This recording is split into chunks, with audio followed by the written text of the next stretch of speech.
el general más famoso del llamado Bando Nacional.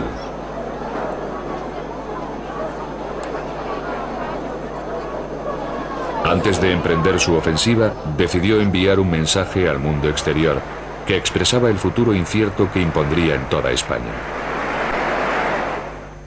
Thanks to the thousands of souls who follow our movement in defense of civilization, and thanks to all those who hear this word to spread them all over the world.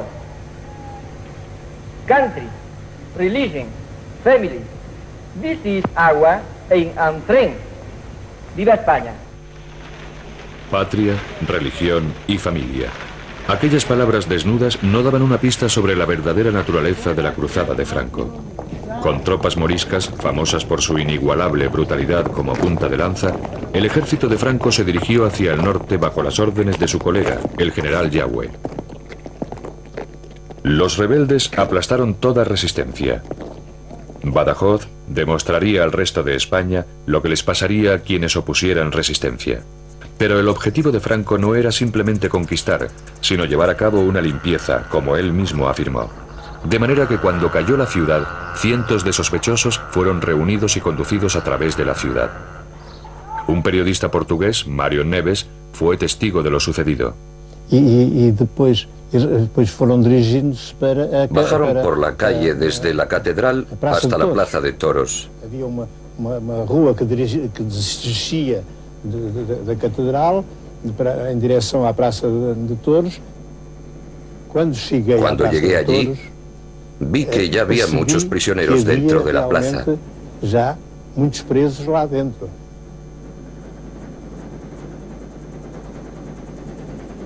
Iam buscá-los. La mayoría de los prisioneros estaban encerrados en los toriles en donde solían estar los toros. Antiguamente os touros e os toureiros iam buscá-los. Los sacaron y los condujeron al centro de la plaza, en donde los fusilaron. Y mataban en pequeños grupos. Los mataban en pequeños grupos. Esos muertos cargaban sus cadáveres en camiones y carretas y los llevaban al cementerio, en donde los apilaban en filas.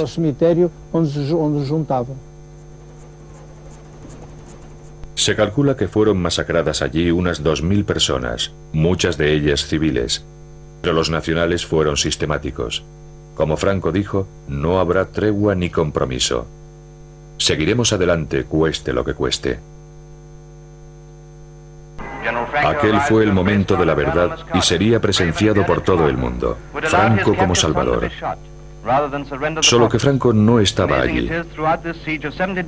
Cuando llegó realmente, se reprodujeron meticulosamente las escenas para mostrarlo como el hombre destinado para España, algo en lo que sin duda se había convertido.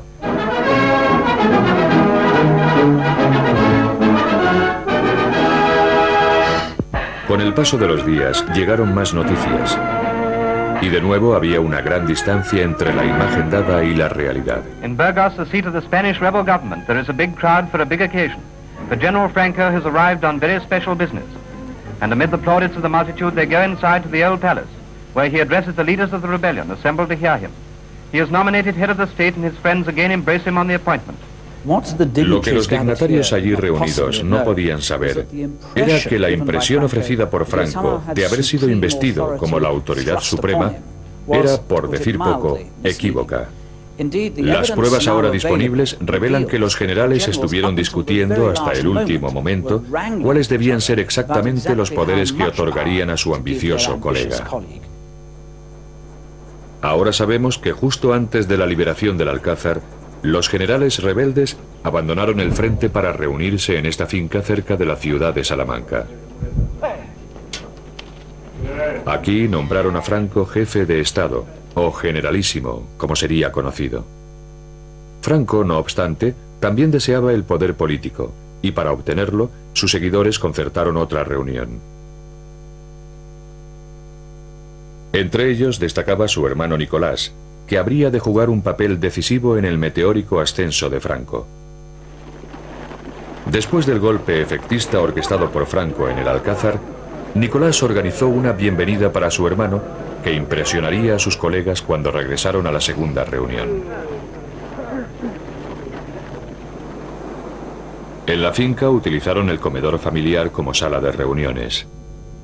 Después de una acalorada discusión, accedieron a otorgarle el máximo poder político, pero con la condición crucial de que solamente lo ostentaría durante la guerra y que debería retirarse una vez se hubiera obtenido la victoria, lo cual esperaban que fuera cuestión de unos pocos meses.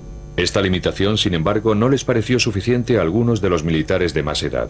El general Cabanellas, que conocía demasiado bien a Franco, confesó más tarde que había advertido a sus colegas acerca de la desaforada ambición del generalísimo. No sabéis lo que habéis hecho, porque no lo conocéis tan bien como yo. Si como pretendéis, le hacéis entrega de España, creerá que es suya y no permitirá que nadie lo sustituya ni durante la guerra, ni después de ella, hasta que haya muerto. El decreto fue llevado al cuartel general de los rebeldes en Burgos para ser impreso. Pero en el documento había sido omitido del texto la crucial condición, para asombro de aquellos que creían estar al mando, como Ramón Garriga. En la reunión de Salamanca, celebrada por los generales, en el documento que establecieron, pusieron la frase que Franco sería jefe, pero que al final de la guerra él dejaría de ser jefe, y esta frase no apareció en el documento. Ahora, el misterio que existe todavía es quién sacó la frase del documento. Ahí está Nicolás Franco. Las pruebas que apuntaban contra Nicolás han sido reforzadas por su propio hijo, quien nos aseguró que su padre había manipulado el documento final. El golpe de Estado había sido llevado a cabo con habilidad. No había ningún rival lo bastante fuerte como para desafiar los hechos consumados sin perjudicarlos a todos, y los generales eran reclamados urgentemente en el frente. Esta es la verdad acerca de la leyenda según la cual Franco aceptó el poder absoluto. Cuando Franco salió al balcón para saludar a la multitud congregada ahí abajo, sabía algo que ellos desconocían, que ahora era de hecho su dictador de por vida. El caudillo se rodeó entonces de todo el boato del poder, incluyendo una guardia de honor formada por tropas moras. Pero aún así, todavía no gobernaba España. Constitucionalmente era un traidor contra la República que aún ofrecía una fiera resistencia. A pesar de las apariencias, la situación de Franco no era tan sólida como parecía. Oye, nena, ¿qué? ¿quieres decirle algo a los niños alemanes? Bueno, no, pero ¿qué les digo? Lo que quieras. Pido a Dios que todos los niños del mundo no conozcan los sufrimientos y las tristezas que tienen los niños que aún están en poder de los enemigos de mi patria. Al prolongar la guerra para garantizar la sumisión absoluta de toda España, Franco hizo que su nación pagara un alto precio. Tras 33 meses de incesante conflicto, el país estaba arrasado. Las bajas se contaban por cientos de miles. Gran número de personas habían perdido su hogar y desfallecían de hambre. Miles huyeron al exilio. Una nación dividida había sido rota en pedazos. Después, cuando quiso ser considerado como uno de los grandes hombres de Estado de Europa, la verdad acerca de su ambiciosa actuación durante esta guerra fue cuidadosamente revisada para ocultar ciertas pruebas realmente bochornosas. A finales del verano de 1940, Franco envió a su cuñado, Serrano Suñer, a Berlín como enviado personal.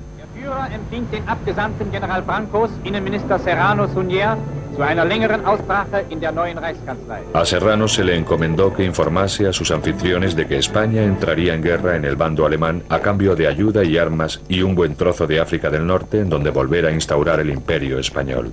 A los alemanes no les impresionó la oferta, como descubrió el enviado de Franco en un humillante encuentro con el ministro de Asuntos Exteriores nazi.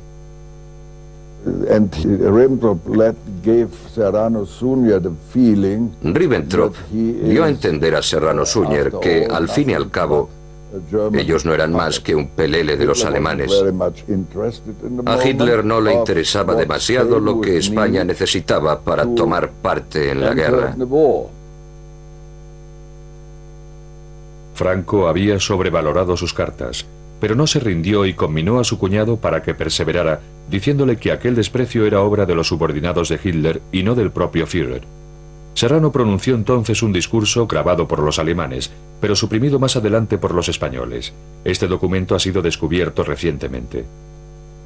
España falangista de Franco trae al Führer del pueblo alemán su cariño y su amistad y su lealtad de ayer, de hoy y de siempre. Unas semanas después, Hitler cruzaba Francia. Su destino final, la frontera española para conocer personalmente al caudillo. El rumbo de la guerra había dado un giro. Si lograba asegurar un pacto con Franco, España podría ser útil al eje a la hora de someter a Gran Bretaña.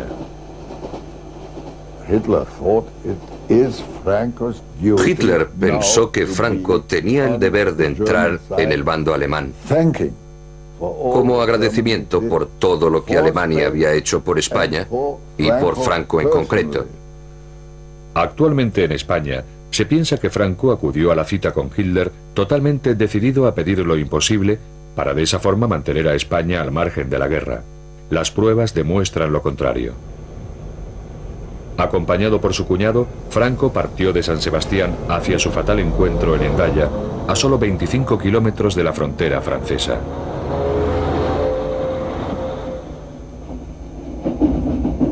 Después del largo viaje a través de Europa, el tren de Hitler llegó a Hendaya bastante antes de la hora concertada para la reunión, las 3 de la tarde. El tren de Franco se retrasó, pero no fue, como afirman sus seguidores, un plan pensado para debilitar a Hitler. Todo lo contrario. Y salimos con mucho tiempo para llegar antes de la hora convenida y estar esperando un poquito. Y Franco tenía... Es comprensible el prurito de decir, en punto. El servicio ferroviario español era malísimo, estaba destrozado después de la guerra interna. Y llegamos a Hendaya con 5 minutos de retraso.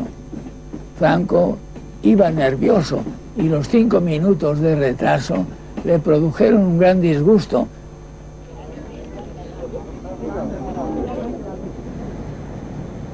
Franco, en lugar del retraso de la elección, lo que hizo es que Hitler le dio la mano y Franco le cogió a Hitler su mano con las dos suyas para ser más afectuoso todavía.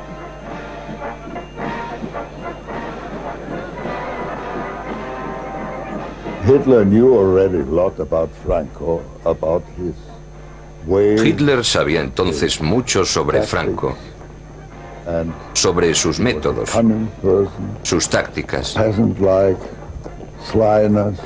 Él, que era un hombre astuto, con la malicia propia de un campesino, conseguiría durante la conversación en Hendaya persuadir a Franco de que entrara como aliado en el bando alemán. Los dos líderes se reunieron en el vagón de Hitler. Solo se conservan fragmentos de los documentos oficiales en los que se registró la conversación, pero el único superviviente de la reunión insiste en que Franco estaba decidido a conducir a España hacia los estragos de la Segunda Guerra Mundial siempre que se le asegurara a cambio su preciado imperio. Hitler, que era quien era, dice, después de tantas palabras bonitas, dice, ahora vamos a lo nuestro, a nuestros asuntos. Y hizo Hitler un discurso triunfalista, que la guerra está ganada, que es cosa de muy poco tiempo. Entonces ya Franco empieza a decirle, pues muy bien, perfectamente, ahora yo entraré en la guerra con usted, si usted me concede para España todo esto, Marruecos francés, Oranjesado y territorios hasta Inia. Y mientras Franco se está cansando hora y media explicándole lo de los protectorados, Hitler sabe lo que hacía, bostezaba. Bostezaba. El final es que estaban los dos indignados. Franco porque no le da lo que creía que le iba a dar seguro. Pues Franco, que pensaba venir aquí diciendo, os traigo un imperio, pues no traía nada. Después de una agotadora sesión, la reunión se levantó. Incapaz de pagar el precio exigido por Franco sin poner en peligro otras prioridades, Hitler regresó a Berlín. Hitler was furious. And he said he would prefer Hitler estaba furioso y dijo que preferiría que le arrancaran 4 dientes a mantener otra conversación parecida con Franco. Si el propósito de Franco hubiera sido realmente evitar que España entrara en guerra, lo normal sería que hubiera salido encantado de la reunión, pero no fue así. Y en cambio Franco, nos metemos ya en nuestro tren y estaba indignado, viendo estos tíos, son repugnantes, lo quieren todo y no dan nada, esto es intolerable y tal. Según la leyenda, fue en Hendaya en donde Franco detuvo el avance de Hitler y ordenó al Führer que volviera a hacer las maletas. Sin embargo, lo que ocurrió realmente fue que Franco recibió una lección un tanto brutal sobre la realidad del poder. Su sueño, del que el renacimiento del Imperio Español se llevara a cabo por cortesía del Tercer Reich, no solo fue despreciado, sino expuesto como una fantasía ingenua. En cuanto al exhausto Hitler, al día siguiente estampó su firma en un documento secreto por el que comprometía a España en el tratado entre nazis y fascistas, que él pensaba que lo conduciría pronto a la victoria sobre Gran Bretaña. Cuando empezó a hacerse evidente que la victoria nazi se iba a posponer indefinidamente, Franco tuvo la cautela de retomar sus relaciones con los aliados, manteniendo una estricta neutralidad. En 1945, tras la desaparición de los otros 2 dictadores, Franco se encontraba aislado y aparecía ante los ojos del mundo entero como un indeseable fascista. Pero tras la máscara de unidad, la autoridad absoluta de Franco tenía otro aspecto. Hoy en día, solo permanece el rastro de un episodio que ha sido desde entonces eliminado de la memoria oficial. En esta seca llanura de Castuera, hubo en otro tiempo un campo de concentración, uno de los muchos en los que casi medio millón de españoles fueron confinados después de la guerra civil. No, de día la fusilaba a nadie, pero de noche los cogían en fila india, a la boca mina, los empujaban y según va cayendo el peso abajo, ya tiraban de los otros. Y si alguno quedaba con vida, pues siempre se quedan con vida, entonces no mueren. Una bomba de mano. Cuando dormíamos en el suelo, pues sentíamos la explosión. Esta noche ha visto salida. Durante aquella represión, hasta los seguidores de Franco admiten que fueron asesinados unos 30.000 españoles durante los 5 años siguientes a la guerra civil. Otros afirman que la cifra se aproxima más a los 200.000. A partir de entonces, cientos de miles de sospechosos fueron investigados con precisión militar. Un archivo repleto con los nombres y la filiación de los enemigos de Franco: ateos, liberales, comunistas y, por otra parte, los masones. Los masones eran la pesadilla de Franco. No ha habido en nuestra nación ninguna rebelión ni conato de traición contra la patria que no se fraguase en la sombra de las logias masónicas. Y aún hoy, liberada España de esta carroña, todavía esas insignificantes manejadas políticas, por mucho que se disfracen, obedecen siempre a la intriga y a la oculta inspiración de los masones expatriados.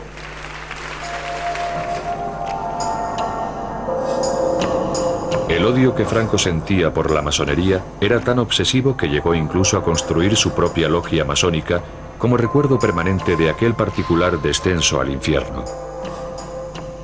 Con un esmero patológico, reunió todo tipo de extrañas reliquias, símbolos para él del anticristo y del antiespañolismo del que debía salvar a la madre patria. Y por lo tanto, la masonería, al igual que el comunismo, estaba prohibida.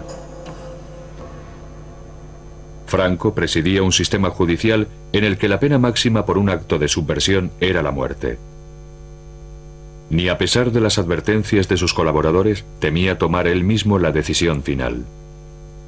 Franco no era un sanguinario, no es que le gustara la sangre, pero él actuaba como con leyes de guerra, consideraba enemigos a los que no pensaban como él. En su mente estaba que el bien de España era él, y era lo que él disponía. Las sentencias de muerte, había un jefe jurídico de su gabinete que con todos los juicios militares, porque se hacían los juicios militares, le llevaba los casos con una explicación de cada caso. Y entonces él las solía firmar tomando café, después de comer. Iba este señor, llevaba los papeles y allí se firmaba, este sí y este no. Esto es muy duro, pero es que es así. Franco decretó que se construyera un monumento en honor de aquellos, y solamente aquellos que habían entregado su vida durante la guerra civil en defensa de los ideales que él representaba. El mausoleo sería excavado en las rocosas entrañas de la tierra y recibiría el nombre de Valle de los Caídos. Entre los trabajadores, más de 20.000 hombres, había cuadrillas de prisioneros republicanos que trabajaron allí durante 20 años para que, según palabras de Franco, pudieran redimirse a través del trabajo. Coronando aquellos siniestros ideales, Franco colocó una enorme cruz más alta incluso que la Torre Eiffel.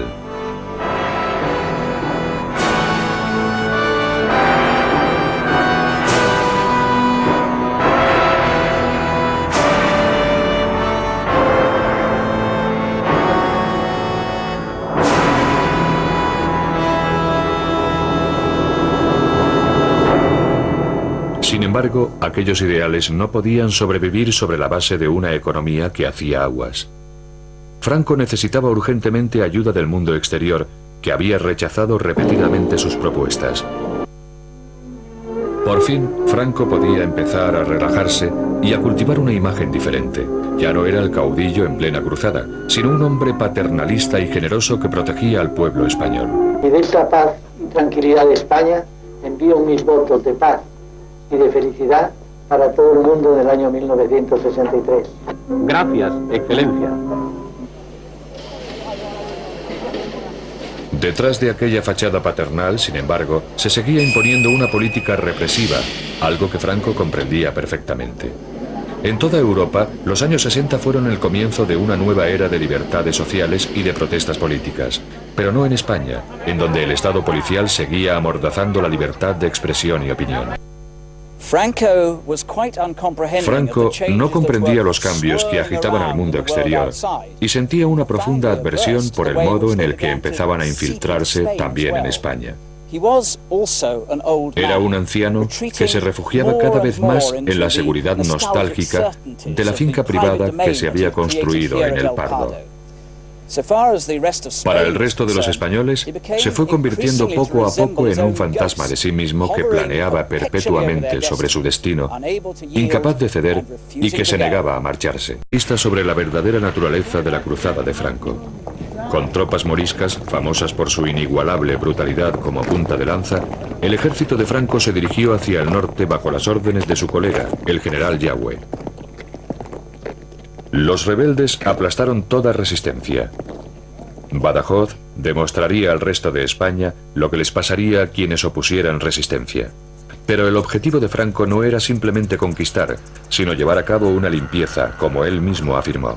De manera que cuando cayó la ciudad, cientos de sospechosos fueron reunidos y conducidos a través de la ciudad. Un periodista portugués, Mário Neves, fue testigo de lo sucedido. Bajaron por la calle desde la catedral hasta la plaza de toros. El general más famoso del llamado Bando Nacional.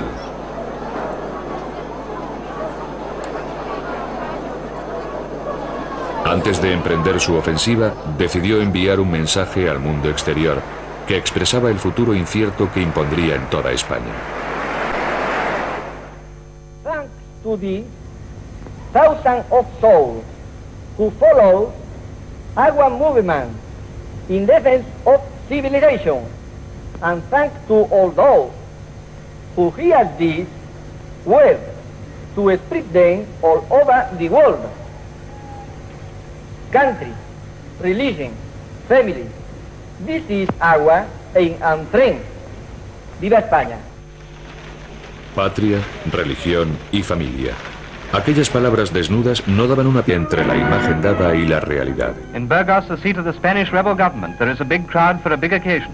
For General Franco has arrived on very special business, and amid the plaudits of the multitude they go inside to the old palace, where he addresses the leaders of the rebellion assembled to hear him. He is nominated head of the state and his friends again embrace him on the appointment.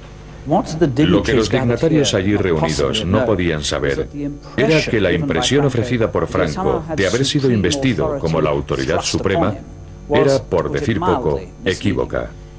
Las pruebas ahora disponibles revelan que los generales estuvieron discutiendo hasta el último momento cuáles debían ser exactamente los poderes que otorgarían a su ambicioso colega.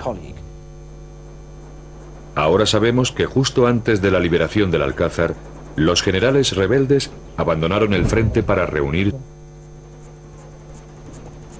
Se calcula que fueron masacradas allí unas 2000 personas, muchas de ellas civiles, pero los nacionales fueron sistemáticos. Como Franco dijo, no habrá tregua ni compromiso. Seguiremos adelante, cueste lo que cueste. Aquel fue el momento de la verdad y sería presenciado por todo el mundo. Franco como Salvador. Solo que Franco no estaba allí. Cuando llegó realmente, se reprodujeron meticulosamente las escenas para mostrarlo como el hombre destinado para España, algo en lo que sin duda se había convertido.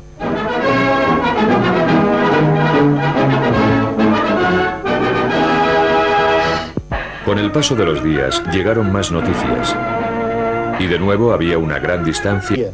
Da catedral en dirección a la Plaza de Toros. Cuando llegué allí, vi que ya había muchos prisioneros dentro de la plaza. Ya muchos presos lá dentro.